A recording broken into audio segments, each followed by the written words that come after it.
So ayan po mga ka-idol, andito po kami sa Kanginsa. Galing po kami sa San Andres, Quezon, at sinundo po namin si Idol Bernirada. So nagpasalamat kami na binigyan kami ng time yung invitation namin na kami ay makipag-kita na magsama-sama sa video. So kasama ko rin si Ninong.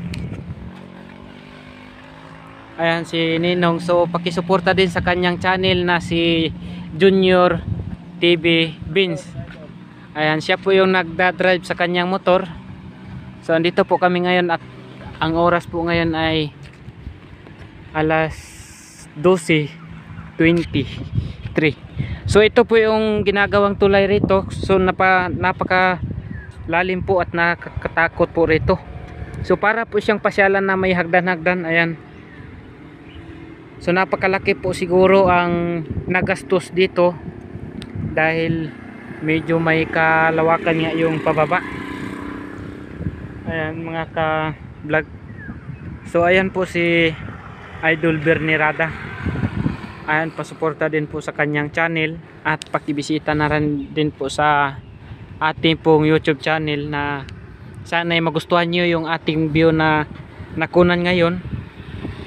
Ay, ito po yung Kanginsa at siguro po kaya ito inayos, marami po dito ang nadidisgrasya, kaya po binigyan po talaga nila ng time upang ayusin po ito.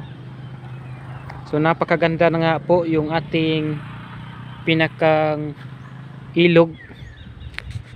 So siguro ay nakatakot po dito pag tuwing gabi at ito ay napakagubat tingnan. So kung tayo po ay malaki pong tao ay siguro maliit lang na hagdan to, pero tayo ay maliit kaya napakalaki pong mga hagdan ito. So hindi naman po masyadong malalim yung kanilang mga ano rito, kaya napakaganda rin. Dapat may side po yan na ano, kahit kawayan yung parang bangka.